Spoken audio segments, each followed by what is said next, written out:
Nicole, my wife, turned out to be from right outside of New York City.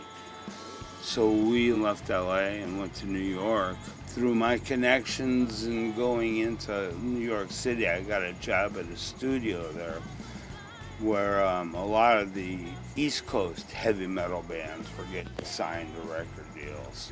I want to say Metallica rehearsed there. Had to be more like Anthrax. And I remember the one with Susie and the Banshees were playing the Beacon Theater. And I went in there and I started talking to some guys. And that led to me doing monitors at the Peppermint Lounge. Hip hop just started coming around then. And so one of the clubs that I was doing sound with at the Peppermint Lounge was also called the Latin Quarter, which was the beginning of hip hop in New York City. It was right there in Times Square. There I was doing LL Cool J, Queen Latifah. Salt and Pepper was another one of these bands that I was doing at the Latin Quarter. We also moved out of the Peppermint Lounge and started doing sound at this club called The World. And this was a huge, upstairs was a 1,200-seat theater ballroom. Downstairs was, if you ever saw the Talking Heads video, burning down the house with that little peacock stage. That was the Crystal Room downstairs. The World also carried over a lot of huge the bands that were also playing at Peppermint Lounge, because they brought the same booking agent over. This guy, Frank Rocchio, who brought all these English bands over in the early 60s, started booking the Peppermint Lounge. Well, when that got closed down for mafia reasons, I don't know if we won't put that in there. But when that closed down, he became the booking agent at The World. So we were doing all these English bands, Squeeze, Joe Jackson, Echo and the Bunnymen. We also had like Big Audio Dynamite played there 3 nights. Neil Young played there 4 nights.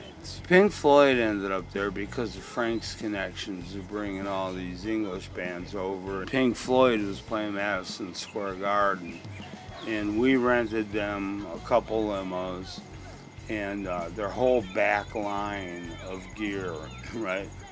I heard that they were coming down. I just got set up for basically a 5-piece band on stage and got all their levels. Hadn't even seen them, met them or anything.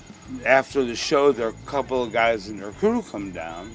You know, we started fine-tuning this. Well, all of a sudden, they walk in, right? Pink Floyd, right? And their entourage in the Crystal Room downstairs of the main ballroom upstairs. And just started jamming blues. And I was right on with my sound, you know, all my guesses, you know, the inputs and all that, it was right, you know, so I know, and I'm listening to it, and the room sounds great. And they played for about, I don't know, a half an hour, right, and I got this mix fine-tuned, you know, and my boss comes up to me and says, it's time for me to go back up to Times Square in the Latin Quarter because Salt and Pepper are going on and I got to be up there to start their show.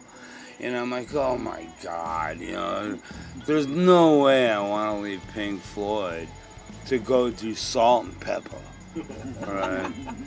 But I had to. I ended up quitting The World after that. That one sucked. And until I met Steve and he brought up that album, I totally forgot about this thing. With what happened at the Whiskey Go-Go out in LA, me not having any proof of anything in my whole life and drinking it all away, when you brought that record discography up, it just kind of verified. You know, it's like, all right, there is proof. There is actual verification of something that I had done in my past, right? And so that was really, really cool. You know?